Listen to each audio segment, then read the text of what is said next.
नमस्कार दोस्तों। वो कहते हैं ना, हमें तो हो जाता था हर उस जगह से प्यार। हमें तो हो जाता था हर उस जगह से प्यार जहां बैठकर तेरे बारे में सोच लिया करते थे। नमस्कार दोस्तों, एक बार फिर से आपका हार्दिक स्वागत है आपके अपने YouTube channel GK by Pradeep sir पर।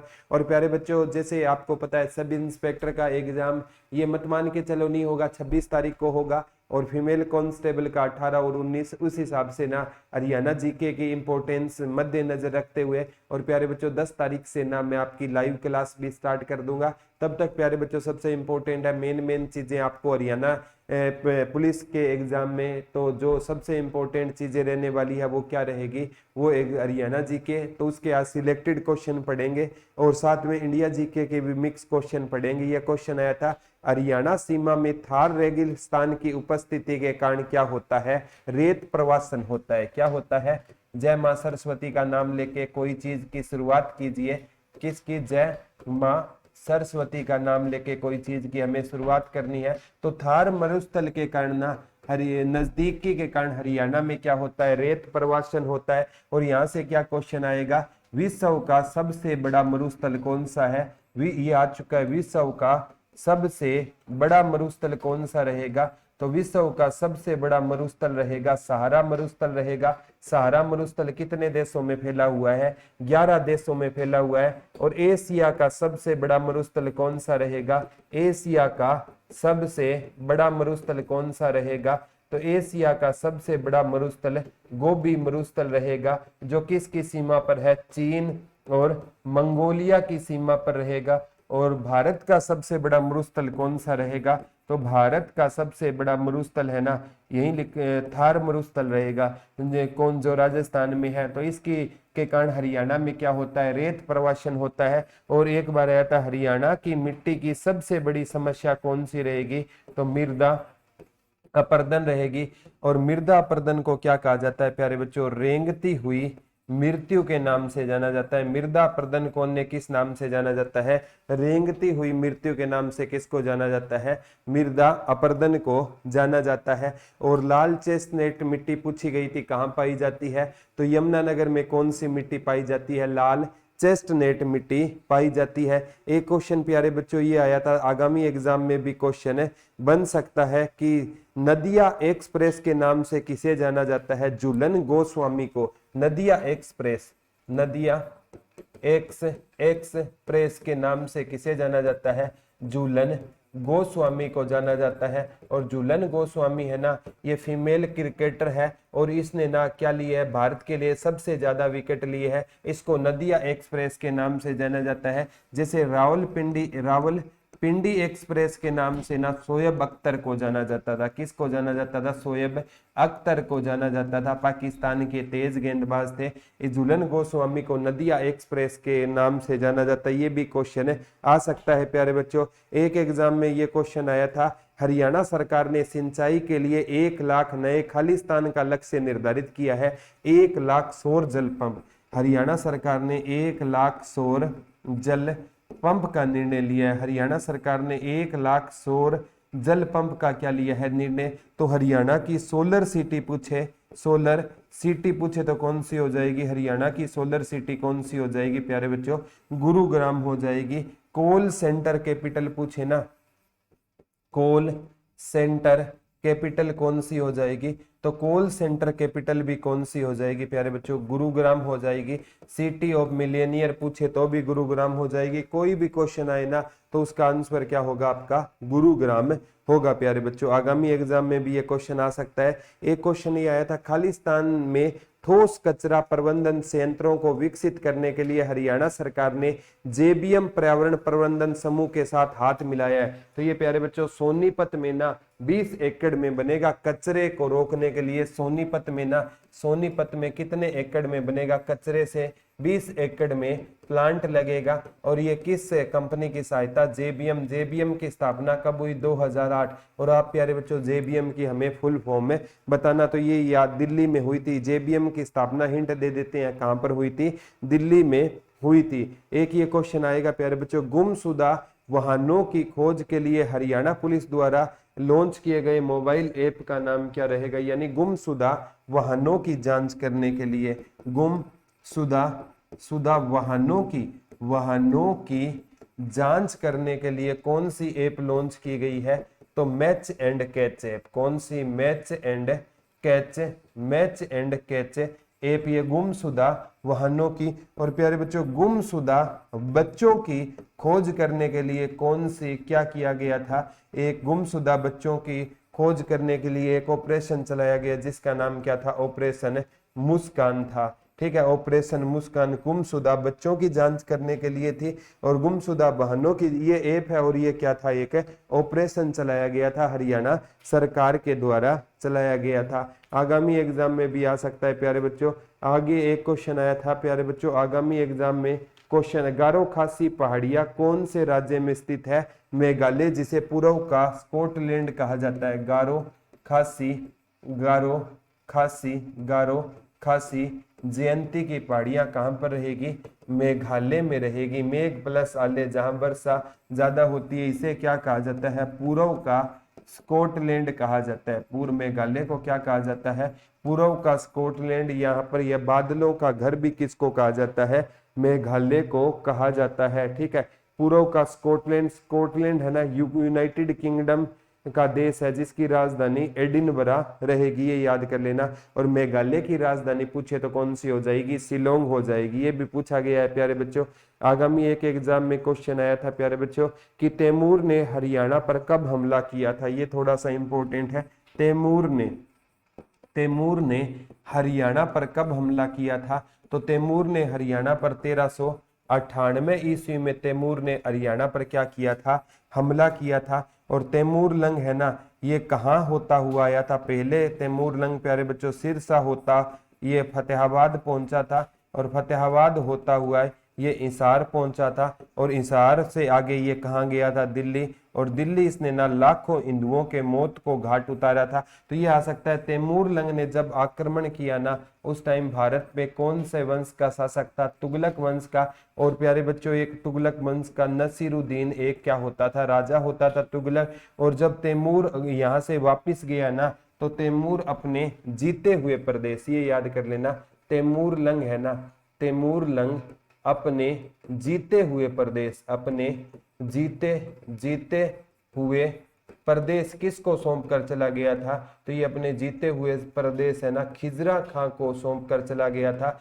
और खिजरा खां है ना, ये प्यारे बच्चों तैमूर, इसने ना 1414 ईस्वी में किस वंश की स्थापना की थी, तो खिजरा खान ने 1414 ईस्वी में सैयद वंश की क्या की थी, स्थापना की थी। कब की थी, 1414 ईस्वी में। और सैयद वंश एकमात्र ऐसा वंश था दिल्ली सल्तनत का जो सिया का क्या होता था, अनुयायी होता था। बाकी जितने मुसलमान सुन्नी होते थे। और तैमूर लंग से क्या क्वेश्चन आ सकता है, तैमूर लंग से ये क्वेश्चन आ सकता है प्यारे बच्चों, जो बाबर था ना, वो किसका वंशज था, बाबर तैमूर लंग का भी क्या माना जाता है, वंशज माना जाता है। और खिजरा खां का मकबरा कहां पर रहेगा, तो खिजरा खां का मकबरा हरियाणा में कहां पर रहेगा, सोनीपत में। खिजरा खां का मकबरा हरियाणा के कहां पर रहेगा, सोनीपत में रहेगा। और तैमूर के बेटे का नाम क्या था, तो तैमूर के बेटे का नाम क्या होता था, शाहरुख होता था। क्या होता था, शाहरुख तैमूर के बेटे का नाम होता था। और कहते हैं खिजरा खां कहता था, मैं खिजरा खां ने ना राजा की उपाधि नहीं ली थी, रेयत ए आला की उपाधि ली थी। और खिजरा खां कहता था मैं तो ना नाम मात्र का शासक हूँ, रियल में शासक तैमूर लंग है, मैं उसके बेटे को क्या भिजवाता हूँ, कर भिजवाता हूँ। प्यारे बच्चों, ये मेरी क्लासें है ना लाइव भी स्टार्ट हो जाएगी, मिलती रहेगी। अगर आपको कंप्लीट टीम का कोर्स चाहिए ना, तो 249 रुपए में ना हरियाणा पुलिस और एसआई का बैच 249 रुपए में है। 74,978 40047 और 74,978 इस नंबर पर दोबारा लिखता हूँ 40047 पर। ग्राम सचिव कनाल पटवारी का 299 के सभी सब्जेक्ट रहेंगे। मेरी क्लासें वहां पर भी और यहाँ पर भी मिलती रहेगी, लेकिन 10 के 10 सब्जेक्ट है ना नाम मात्र फीस पर आपको उपलब्ध करवाएं, जिससे हम जरूरतमंद बच्चों की सहायता कर सके। यहाँ से आप कोर्स दुरीना पर है, ले सकते हो प्यारे बच्चों। आगे क्वेश्चन आता है, आगामी एग्जाम में भी क्वेश्चन आ सकता है, एशियन रेसलिंग चैंपियनशिप 2019 में कांस्य पदक किसने जीता था, तो ये कांस्य पदक जीता था एशियन कुश्ती चैंपियनशिप 2019 में। एशियन कुश्ती चैंपियनशिप, एशियन कुश्ती चैंपियनशिप 2019 में ना कांस्य पदक किसने जीता था? तो कांस्य पदक जीता था प्यारे बच्चों साक्षी मलिक ने जीता था। और साक्षी मलिक का संबंध कहां से है? मोखरा गांव रोहतक से इनका संबंध रहेगा। और 2016 में ना जो रियो ओलंपिक हुए थे, रियो डी जेनेरियो में, वहां पर इन्होंने ना कौन सा पदक जीता था? कांस्य पदक जीता था ओलंपिक में। किस में जीते थे? ओलंपिक में इन्होंने। और इस बार ओलंपिक में कांस्य पदक जीता था बजरंग पूनिया ने। ठीक है, बजरंग पूनिया जी ने ओलंपिक में कांस्य पदक जीता है। ये कौन से नंबर का ओलंपिक था? 32वें नंबर का। और ये होना 2020 में, लेकिन टोक्यो जापान में कब हुआ? 2021 में। तो 2021 में वो पूछेगा कौन सा संस्करण था? 32वां। कहां पर हुआ?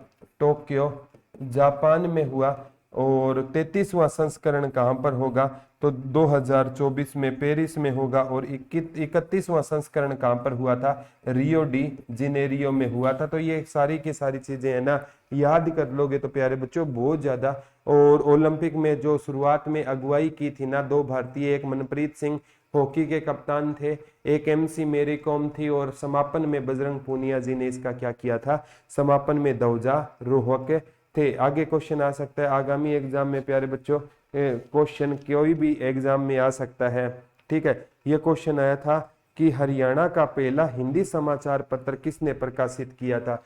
क्वेश्चन लैंग्वेज सुनना, हरियाणा का पहला हिंदी समाचार पत्र, पहला हिंदी समाचार पत्र कौन सा होता था? हरियाणा का पहला हिंदी समाचार पत्र कौन सा होता था? तो हरियाणा का पहला हिंदी समाचार पत्र होता था जैन प्रकाश। कौन सा होता था? और जैन प्रकाश किसका होता था? जैन प्रकाश जियालाल जैन का होता था। जियालाल जैन कब आया था? 1885 में आया था। और हरियाणा की माटी का पहला राष्ट्रीय अखबार पूछे ना, हरियाणा की माटी का पहला राष्ट्रीय समाचार पत्र कौन सा था? तो हरियाणा की माटी का पहला राष्ट्रीय समाचार पत्र दैनिक हरिभूमि था। कौन सा होता था प्यारे बच्चों?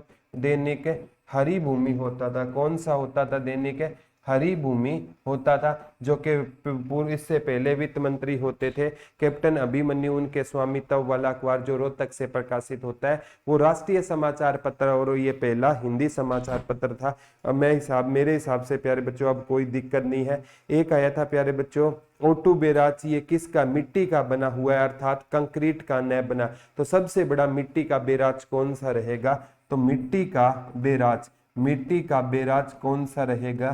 तो ओटू बैराज मिट्टी का सबसे बड़ा बैराज है। कहां पर रहेगा ओटू बैराज?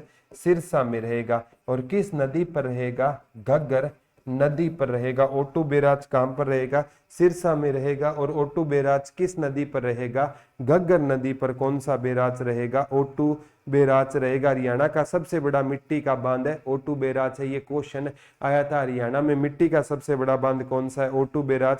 और सबसे बड़ा पक्की कंक्रीट है ना तो उसका अथनीकुंड बैराज रहेगा। ये भी क्वेश्चन प्यारे बच्चों आपसे किसी एग्जाम में पूछा जाएगा कि कंक्रीट का बना सबसे बड़ा बैराज कौन सा रहेगा? तो प्यारे बच्चों ये अथनीकुंड बैराज रहेगा। अथनीकुंड बैराज रहेगा। और अथनीकुंड बैराज कहां पर है आपका? यमुना नगर में रहेगा। और अथनीकुंड बैराज किसका बना सबसे बड़ा बैराज रहेगा? कंक्रीट का सबसे बड़ा बैराज अथनीकुंड बैराज रहेगा, जो यमुना नगर में है। किस नदी पर रहेगा? यमुना नदी में रहेगा। तो यमुना नदी की एंट्री है ना नेशनल पार्क पूछे कलेसर नेशनल पार्क के पास से, और कोई बैराज पूछे तो ताजे बाला बैराज या अथनी कुंड बैराज के पास से कौन सी नदी हरियाणा में एंट्री करती है? यमुना नदी, जिसे यम की बहन या शनि महाराज की बहन या सूर्य की पुत्री या छाया की माता की पुत्री के नाम से यमुना नदी को जाना जाता है। और प्यारे बच्चों यमुना नगर है ना, यमुना नदी के वैसे किनारे है, लेकिन यमुना ना आए ना तो यमुना नगर सरस्वती नदी के किनारे होगा, क्योंकि वेदों की सबसे पवित्र नदी कौन सी मानी जाती थी? सरस्वती नदी मानी जाती थी। और सरस्वती नदी का एंट्री स्थान हरियाणा में आदि बद्री है। और आदि बद्री कहां पर रहेगा आपका? यमुना नगर में रहेगा। ठीक है। एक बार पूछा गया था अरुणा नदी को क्या कहा जाता था, मारकंडा नदी का पुराना नाम क्या था, तो मारकंडा नदी का ना पुराना नाम क्या होता था, तो मारकंडा नदी का पुराना नाम प्यारे बच्चों अरुणा नदी होता था। क्या होता था, अरुणा नदी होता था। और प्यारे बच्चों पहले है ना शाहाबाद मारकंडा के नाम से इसको जाना जाता था, शाहाबाद मारकंडा के नाम से जाना जाता था। और शाहाबाद और अंबाला के बीच में, और अंबाला के बीच में ये भी पूछा जाता है कौन सी दरगाह रहेगी, तो पीर नो गज्जा की दरगाह रहेगी। कौन सी दरगाह रहेगी, पीर नो गज्जा की दरगाह रहेगी अंबाला और शाहाबाद के बीच में, जहां पर मन्नत पूरी होने के लिए क्या चढ़ाई जाती है, गड़ी चढ़ाई जाती है। तो अंबाला और शाहाबाद के बीच में कौन सी दरगाह है, पीर नो गज्जा की दरगाह है। और जैसे अमूमन इंसान की हाइट प्यारे बच्चों 2 गज होती है, लेकिन पीर नो गज्जा की हाइट 9 गज यानी लगभग 29 फीट के आसपास हाइट होती थी। तो यहाँ पर कहते हैं मन्नत पूरी करने के लिए क्या चढ़ाई जाती है, गड़ी। एक बार आया था कुरुक्षेत्र की प्रमुख पत्रिका कला निधि रहेगी। कुरुक्षेत्र की प्रमुख पत्रिका है ना KUK की प्रमुख पत्रिका कौन सी रहेगी, कला निधि रहेगी। कौन सी रहेगी, कला निधि। और जैसे है ना सूरज कुंड मेले में पुरस्कार दिए जाते हैं ना, वो कलामणि, कला निधि और कला श्री, कला निधि और कला श्री 3 प्रकार के ना मतलब पुरस्कार दिए जाते हैं। लेकिन कुरुक्षेत्र की जो मुख्य पूछे था पत्रिका कौन सी रहेगी, कला निधि रहेगी। और कृषि विश्वविद्यालय HIU की हरियाणा खेती रहेगी। HIU की प्रमुख पत्रिका पूछे तो कौन सी रहेगी, हरियाणा खेती रहेगी। कौन सी रहेगी, हरियाणा खेती रहेगी। जैसे हरियाणा साहित्य अकादमी की आप हरी गंधा पढ़ते हो, हरियाणा संस्कृत की हरी प्रभा पढ़ते हो, उर्दू की जमुना तट पढ़ते हो, पंजाबी की शबद बूंद पढ़ते हो। इसी प्रकार से क्वेश्चन ये बनेंगे प्यारे बच्चों, पंजाबी की शबद बूंद, संस्कृत की हरी प्रभा, उर्दू की जमुना तट, ये पेपर में पूछा जाने वाला क्वेश्चन रहेगा। एक बार पूछा गया था प्यारे बच्चों, आगामी एग्जाम में भी क्वेश्चन आ सकता है, निम्न में कौन सी कंपनी का बड़ा पूर्ति केंद्र हरियाणा के सोनीपत में स्थित है, तो प्यारे बच्चों अमेजोन का आपूर्ति केंद्र हरियाणा में, अमेजोन इसका आपूर्ति केंद्र हरियाणा में कहां पर रहेगा, सोनीपत में रहेगा। कहां पर रहेगा, सोनीपत को क्या कहा जाता था, एटलस नगरी कहा जाता था। और यहाँ से एटलस साइकिल लेना, 3 जून को अंतर्राष्ट्रीय साइकिल दिवस होता है।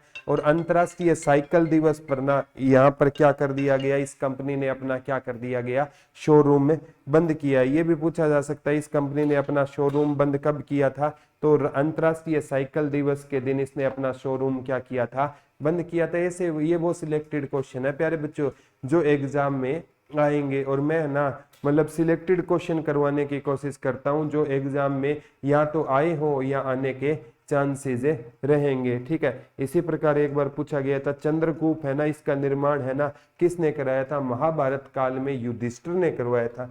चंद्रकूप का निर्माण किसने करवाया था, महाभारत काल में, महाभारत काल में इसका निर्माण किसने कराया था, युधिष्ठिर ने इसका क्या करवाया था, निर्माण। चंद्रगुप्त का निर्माण किसने करवाया था, महाभारत काल में युधिष्ठिर ने इसका निर्माण करवाया था। ये पेपर में पूछा गया था। एक बार आया था वाल्मीकि आश्रम कहां पर है, कुरुक्षेत्र में, थानेसर में। वाल्मीकि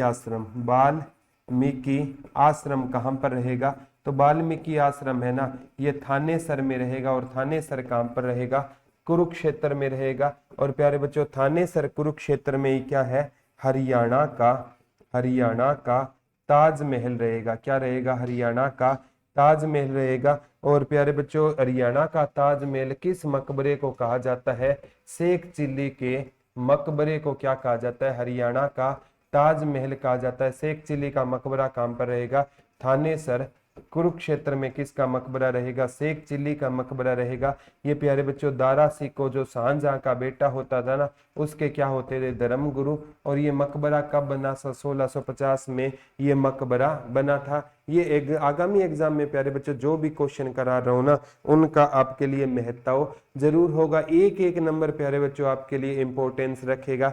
1 नंबर से ही सिलेक्शन हो सकता है और 1 नंबर से ही सिलेक्शन रुक सकता है। तो टेंशन प्यारे बच्चों मत लेना। एक बार आया था हरियाणा का पहला सांगी किसे कहा जाता है? किशन लाल भट्ट। लेकिन हरियाणा में सांग परंपरा की शुरुआत, ये आता है हरियाणा में सांग परंपरा की शुरुआत कब हुई?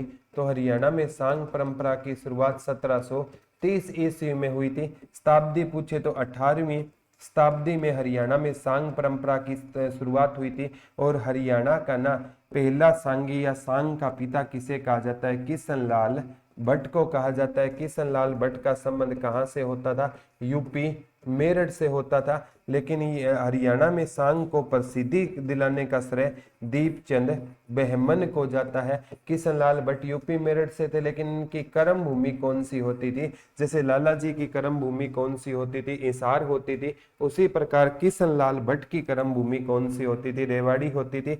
और दीपचंद बहमन है ना, इन्हें हरियाणा का कालिदास और शेक्सपियर कहा जाता है। हरियाणा का कालिदास और शेक्सपियर।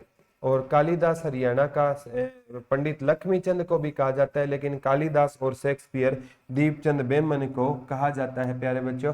तो हरियाणा में नाथ संप्रदाय पूछे ना, नाथ संप्रदाय का उद्गम भी 18वीं शताब्दी में माना जाता है प्यारे बच्चों। और नाथ संप्रदाय के 5 ग्रंथ हमें कहाँ से मिले थे?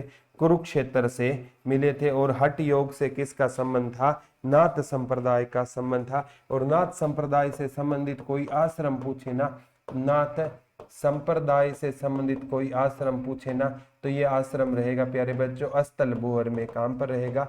अस्थल बोहर में। और अस्थल बोहर आपका कहां पर रहेगा? रोहतक में रहेगा। कहां पर रहेगा? अस्थल बोहर। इसमें नाथ संप्रदाय के क्या, नाथ संप्रदाय का संबंध अस्थल बोहर का संस्थापक वैसे प्यारे बच्चों चौरंगी नाथ है को माना जाता है। लेकिन नाथ संप्रदाय के ना बाबा मस्त नाथ है ना, बाबा मस्त नाथ ने इस आश्रम की मतलब पुनर्उद्धार करवाने का काम किया था अस्थल बोहर का। लेकिन चौरंगी नाथ और गुरु गोरखनाथ है ना, इसी संपर्क गुरु गोरख है नाथ इसी संप्रदाय के थे। और गुरु गोरखनाथ है ना, ये किसके गुरु होते थे? तो जहारवीर गोगा जी। और जहारवीर गोगा जी का जो वाहन पूछे तो कौन सा रहेगा? नीला घोड़ा। और जहारवीर गोगा जी हमारी रक्षा किससे करते हैं? सर्प से या सांप से रक्षा करते हैं। लेकिन चौरंगी गुरु गोरखनाथ के गुरु पूछे तो गुरु मच्छंदर नाथ रहेंगे। कौन रहेंगे? गुरु मच्छंदर नाथ जी रहेंगे। और चौरंगी नाथ ने किसकी रचना की थी? प्राण सांकली के संस्थापक कौन होते थे? चौरंगी नाथ थे, जिसमें भी किसका वर्णन किया गया था? हठ योग वगैरह का क्या किया गया था? वर्णन किया गया था। प्राण सांकली, इसमें ना एक बार पूछा था कनफरा या कनफटे साधुओं का संप्रदाय का प्रमुख केंद्र कौन सा होता था? पेहवा और अस्थल बोहर है ना। कनफरा संप्रदाय का क्या माना जाता था? प्रमुख केंद्र माना जाता था। ये वो सिलेक्टेड क्वेश्चन थे प्यारे बच्चों जो मैंने करवाने की कोशिश की और आगामी एग्जाम में आपको देखने को मिलेंगे। उम्मीद करता हूँ आज का लेक्चर आपको पसंद आया होगा। और हर कोई है ना बच्चा कमेंट करके जरूर बताना कि आज का लेक्चर कैसा लगा। कल आपसे दोबारा रूबरू होंगे, तब तक के लिए हंसते रहिए, मुस्कुराते रहिए, अपना और अपनों का ख्याल रखिए और किसी भी हाल में एजुकेशन को बंद मत होने देना। धन्यवाद दोस्तों। जय हिंद, जय भारत, लव यू ऑल।